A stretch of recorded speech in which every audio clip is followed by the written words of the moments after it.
Himachal Pradesh school शिक्षा board एक बार फिर प्रश्न पत्रों के पैटर्न में बदलाव करने जा रहा है। मार्च 2026 में होने वाली बोर्ड परीक्षाओं से नया पैटर्न लागू होगा।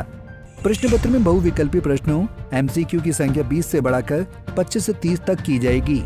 इसमें रट्टा मारने की प्रवृत्ति को कम करने के उद्देश्य से ऐसे प्रश्न पूछे जाएंगे जो विद्यार्थियों की तार्किक और विश्लेषणात्मक सोच को परखेंगे। शिक्षा बोर्ड का मानना है कि प्रतियोगी परीक्षाओं की तैयारी स्कूल स्तर से ही शुरू होनी चाहिए।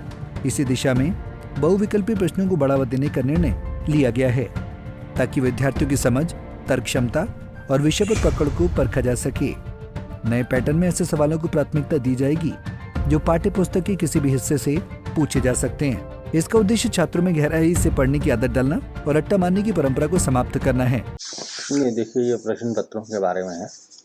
पहले जो प्रश्न पत्र आते थे 2025 में जो हमारे प्रश्न पत्र आए हैं उसमें हमने पैटर्न चेंज किया है।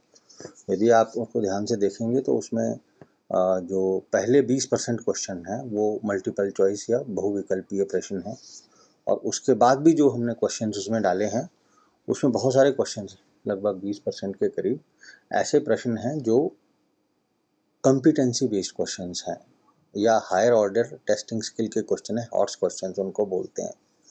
तो ये आप देखेंगे लेटेस्ट ट्रेंड है। अगर हम NEP की बात करें तो NEP कहती है कि आपने बच्चे को रट्टे की तरफ नहीं ले जाना है, आपने बच्चे की क्षमता बढ़ानी है, उसकी क्षमता डेवलप करनी है और क्षमता को ही आपने टेस्ट करना है। तो अगर हम जो हमारे नेशनल लेवल के दूसरे बोर्ड्स हैं, जैसे हम CBSE, ICSE की बात करें तो वो ऑलरेडी इस प्रकार के प्रश्न पत्र बना रहे हैं। CBSE की अगर हम बात करें तो उसमें 50% जो क्वेश्चन पेपर है वो कॉम्पिटेंसी बेस्ड क्वेश्चन के ऊपर है।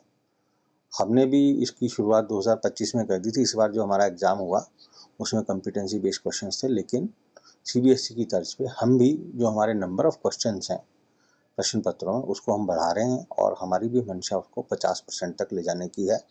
तो इसकी एक्सरसाइज बोर्ड द्वारा की जा रही है। जो हमारे पिछले साल के भी 2025 के जो हमारे प्रश्न पत्र थे उसका हमने डिटेल्ड एनालिसिस भी करवाया है अपने एक्सपर्ट से, और एनालिसिस रिपोर्ट हमारे पास आ गई है। उसमें उनके सुझाव आए हैं कि प्रश्न पत्रों में आगे क्या सुधार करने की ज़रूरत है, तो इस पे कार्य चला हुआ है। बता दें कि पिछले वर्ष लगभग एक दशक बाद स्कूल शिक्षा बोर्ड ने प्रश्न पत्र के पैटर्न में बदलाव किया था।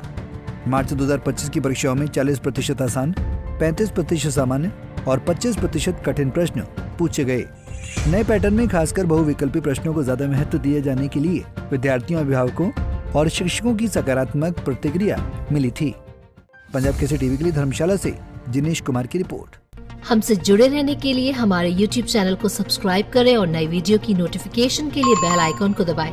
अगर आप ये वीडियो Facebook पर देख रहे हैं तो लाइक जरूर करें और ज्यादा से ज्यादा शेयर करें। इसी तरह के और भी अपडेट्स के लिए फॉलो करें हमारा Instagram पेज himachal.kesri।